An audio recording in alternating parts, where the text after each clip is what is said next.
Hi, everybody. I'm Jason Moore, Vice Chairman of the U.S. U.A.E. Public Affairs Committee at AmCham Abu Dhabi. I'm here with my fellow Vice Chair Zaheer Anis and Chairman Gary Russell, along with our members, John McGowan, and friends and overseas citizens.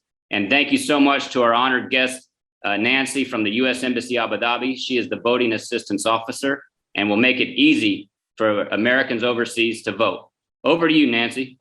It is a right, privilege, and responsibility of United States citizens to vote in elections.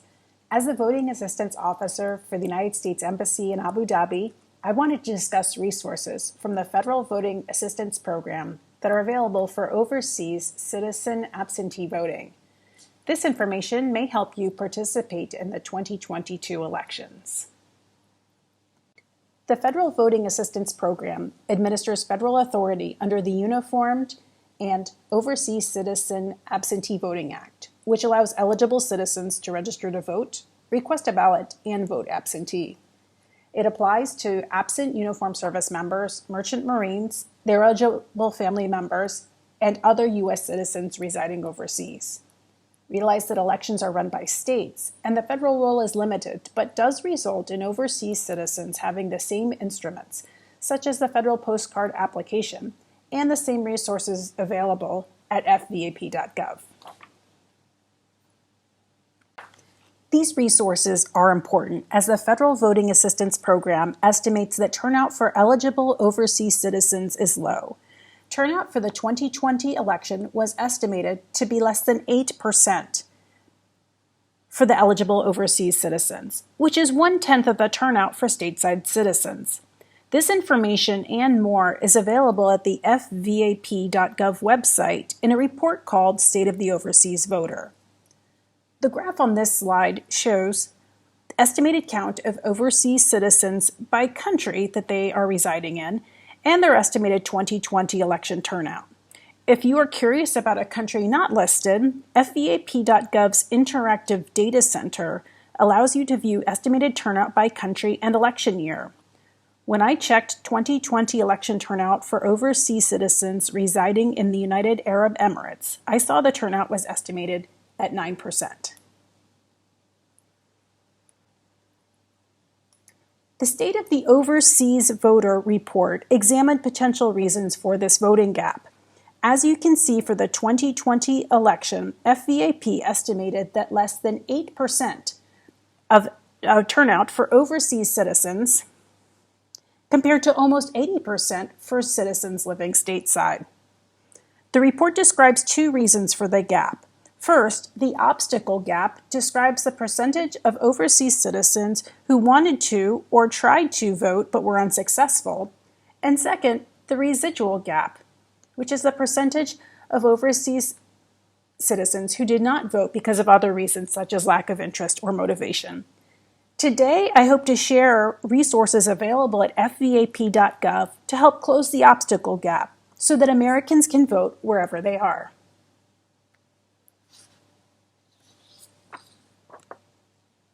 Let's review the absentee voting process as described at fvap.gov. The absentee voting process starts with the federal postcard application and is recommended that voters fill out this form each year with every address change. This application is submitted to the voter's election office, which will vary based on each voter's circumstances. The voter should receive a ballot from their election office. If the voter does not receive the ballot in time, such as 30 days before the election, the voter can fill out the federal write-in absentee ballot, also known as the backup ballot. The first step, once again, is to fill out and send your election office the federal postcard application. To research your specific election office, please see the Voting Assistance Guide at fvap.gov, which will connect you to resources that can help you determine the appropriate election office. The rules may vary from state to state. However, the same federal postcard application can be submitted to any election office. The form itself has 7 sections. The first section is your status, including your name and personal information, such as a driver's license number or other personally identifying information. The second section is your address in the U.S. which could be your last residence before moving overseas, even if you no longer own the address or the property or receive mail at the property.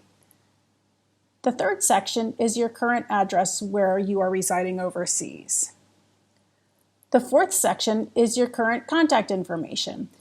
This is important to include so that if your local election office needs to contact you with a question, they'll have your email address and are able to contact you. In the fifth section, you can choose how you'd like to receive your voting material, such as by mail, email, or online. Options may vary state to state. And in Section 6, this may or may not be used, and it depends on your state. Finally, and most importantly, you must remember to sign and date this form.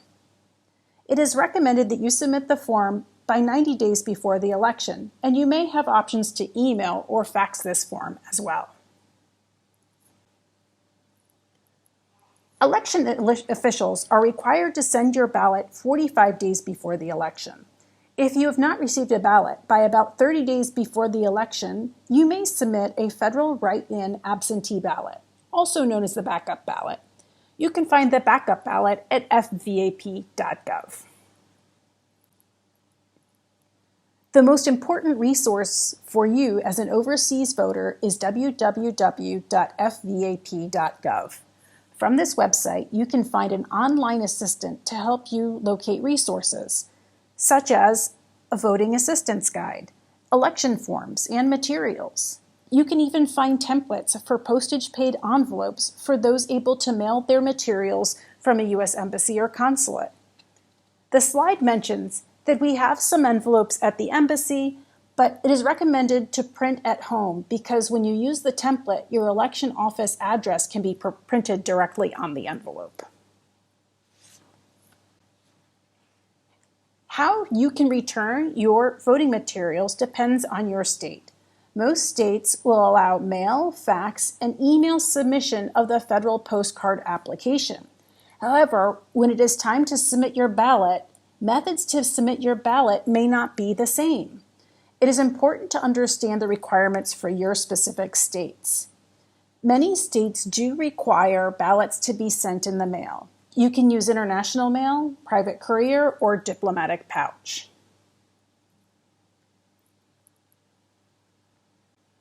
How do you send your ballot back to the United States using domestic postage? Well, you can mail your ballot from the U.S. Embassy in Abu Dhabi or Consulate General in Dubai. Your envelope still must have U.S. domestic postage, or use the postage-paid envelope template available at fvap.gov. You must have your election office listed as the addressee.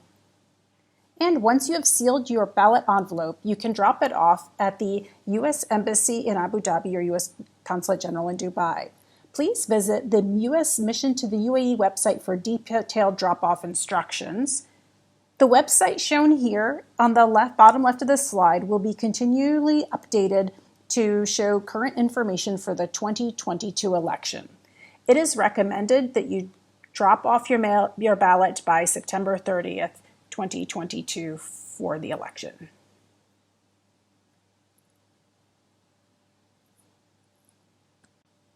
If you have questions regarding your election office or the process, here are contacts for FVAP. The phone number shown has hours of operation that are Eastern Standard Time, so if you need to talk with someone, call them in the evening. Contacts for voting assistance officers at Abu Dhabi or in Dubai can be reached with these email addresses. Thank you for listening, and remember that Americans can vote wherever they are. If there are any questions, I am happy to try to answer them now. Thank you again. Thank you so much, Nancy. Great brief. I'll just bring up a couple quick points and then take it off for questions. One of them is some people get, when they think FVAP, they think FVAP.com or FVAP.org. So don't forget it's FVAP.gov, so you don't get lost. And that reference has so many answers to your questions depending on what state you live in. One other thing is, I know I think it mentioned on that map that in Florida you could only mail in or fax your ballot. I'm not sure, but I know my particular district told me I could email my ballot. So if you're in touch with your district, they'll be able to tell you if there's any changes on how you can send your ballot. Lastly, one question from me to you, Nancy, is if you're not registered to vote, can you use the federal right, the FWAB, federal right and absentee ballot, if you have not registered? And that I thought I knew the answer to that, but I am not certain. I thought you had to have earlier, I thought that you had to have submit the federal postcard application in order to vote, but I would believe it might depend on your state. Okay. So and this is where I was that was the question that I actually had earlier.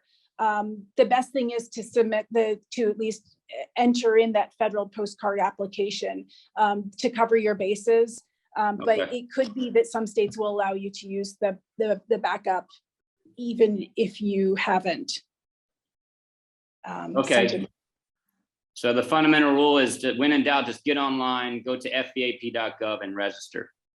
Okay, Absolutely. Thank you. Let's open up the floor to questions. Zaheer? Thank you, Jason. Thank you so much, Nancy. My name is Zaheer. I'm Vice Chair of the U.S. Public Affairs Committee. Thank you so much for coming in and sharing this information with us. I was just sort of appreciate some of the facts and figures that you're giving to us with respect to voter participation. And the reason why we're doing this is we want to bridge that gap, the gap that you sort of have identified. And there seems to be a group of people who have the intent to vote, but the action isn't there. And I guess by doing this, we're hoping to graduate them into the action category and get that percentage from 10% up higher. So my question to you is that as you probably studied this, what are some of the things that someone who wants to vote, let's say, who's an American who has lived abroad for a long time outside, they don't have a permanent residency in the U.S. How do they go about in figuring out where they should be voting? That's an excellent question. I do know that there are some resources and some tools at the fvap.gov. From what I understand, you don't need to have even resided in the United States before. In some states, depending on the state, where, for example, some people may be born outside of the United States, and there still are options depending on state of residence. And I can't answer every specific situation, but from it, where do your parents reside, or where did you last reside when you were in the United States? I don't have all of the answers, and the answer could vary by state, from state to state, but certainly looking on the federal, the fvap.gov website would help a person who was not sure decide on the best way to proceed to move forward. Thank you for that. And just another follow-up question. If you have voted in the previous election and registered, do you need to get registered again?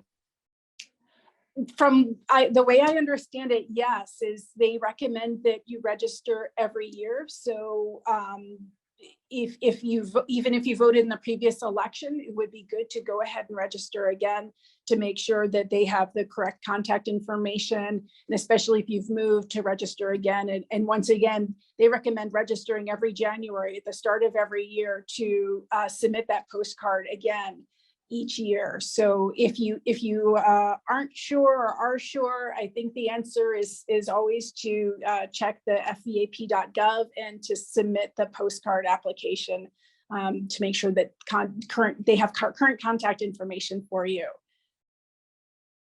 Thank you, Nancy. Thank you, Zaheer. Rawan. Yes, hi. I just had a quick question. For those of us that need to register for this particular elections, can we use the drop box at the embassy or the consulate to register, or is it only for the ballot after we've done the registration? I believe that you can submit, and that this is what I plan to do, is you can, if you have the federal postcard application and you want to mail it through the embassy, the box is there. still, I believe the hours will be posted shortly on the website that was listed in one of the slides. If you go to the website for the U.S. Embassy website, there's a page for citizen services. And underneath that, there's a tab. The link is there, but we are still getting the content updated.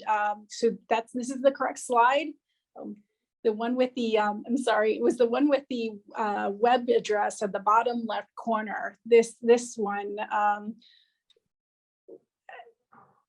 I believe it was two ago. It's U.S. Embassy, and it's under U.S. Citizen Services for voting. No worries, I can find it. And unfortunately, the website still needs to be updated. The content is being approved. So shortly we will have those hours posted, but I believe it's 8 o'clock till 2:30 Monday through Thursday at the embassy in Abu Dhabi. And I will check to make sure that those hours are updated. And I recommend that you use the template that they have online, which will give you the postage paid envelope. So you will have the postage paid envelope, and it will be addressed. Make sure that it is addressed to your local election office and sealed as well. Okay, perfect. I've already printed my registration and the envelope, so they're ready. I just needed to know what would be the easiest method to mail them, basically. So I think you just gave me that answer, so thank you. And you would come in where I don't know if you've renewed your passport here, but there's where you come into where people come in for their appointments for American Citizen Services, for the passport renewals or passport applications. And it's in the security, I guess the security office, not an office. There's a separate standalone building for security, and that's where the mailbox is. The drop box for the ballots is in this security building. Perfect, understood. Any other questions? Admiral Russell. Okay, thank you, Nancy. Again, really enjoyed the brief and great support from the country team. First, just an observation, again, with my state of Texas, that was kind of noted this year with my primary ballots, that you actually had to sign the carrier envelope in addition to the mailing envelope. So some of these new things coming with added election security, just make sure you're reading the instructions from your state when you receive the actual ballot. But the other question would be, obviously, if you register on January 8th and you want to kind of participate in the earlier primaries by the parties, but then you happen to be back in the United States for the actual election. If you already registered for an absentee ballot, you can actually vote in person at different times of the year. One vote, but obviously a primary versus the general election. Over.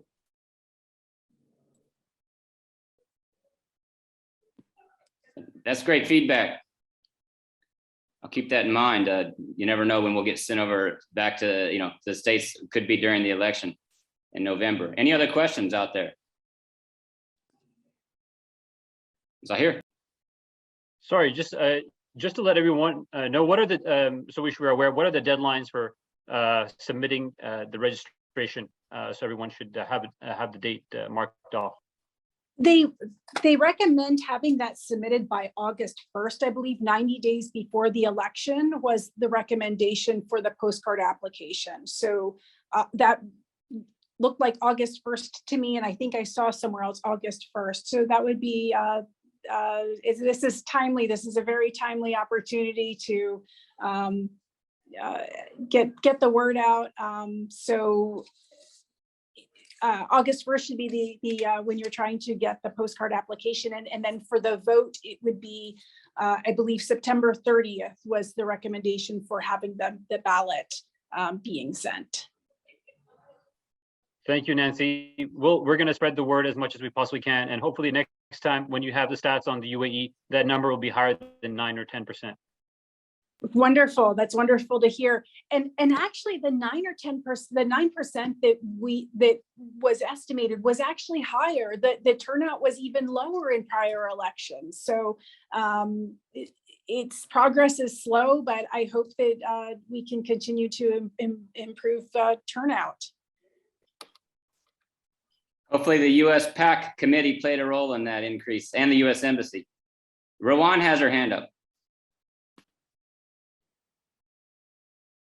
Perhaps that was her past question. Yeah, that was my past question. Sorry, I'll just remove that for you. Thanks, Rowan. Any other questions? Okay, if you need any information, fvap.gov is your go-to source. And then if you're still confused, you can simply email Nancy at voteabudabi@state.gov, or the voting assistant officer in Dubai, votedubai@state.gov. I'd like to thank everyone who attended. We have one special guest, Rick Abbey, an actor who grew up in the U.A.E. He is not an American citizen, but he's interested in learning about our civic process. So thank you for coming on board here, Rick. Thank you to all who attended and participated. And I hope we spread the word to your American friends to register and to vote. Thanks for having me, Jason. You're Appreciate welcome. it.